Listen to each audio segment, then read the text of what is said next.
We talked about addiction in our last interview, so we'll keep that discussion going now with the focus on something you may not have really thought about, which is addiction in the elderly.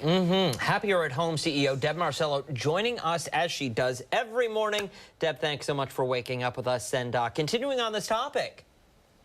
Yes, good morning. Nice to see you guys. Absolutely. So, as Abby mentioned when we were welcoming you just now, this is not something that is, front of mind for a lot of people when they're thinking of elder care, addiction.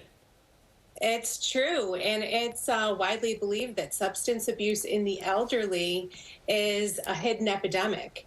As a matter of fact, in 2016, the numbers were about 19% of the elderly have filled prescriptions for opioids, and 7% of them had at least 4 prescriptions for opioids filled during that year. That is a lot. And looking at the numbers today, they haven't changed. They have not improved.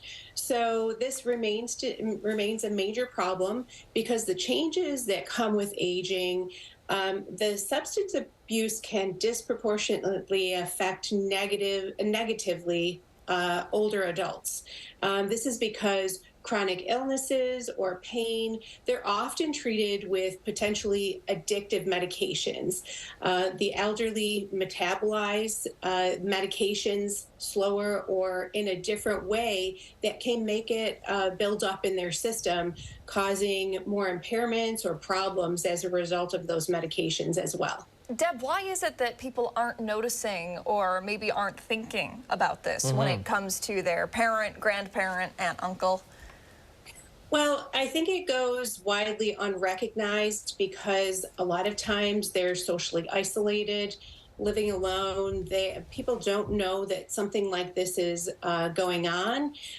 Sometimes people feel that, well, they got to this older stage and let them have their narcotics. And then also certainly quality of life. If they're living with pain, you want to have an answer for them. You don't want them to be uncomfortable in their later years.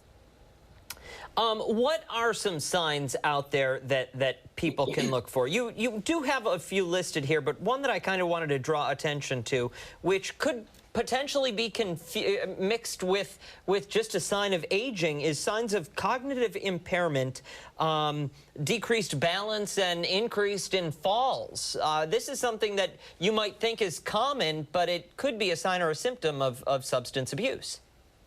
Well, as your guest that was on just before me was saying, he noticed a difference in Lee.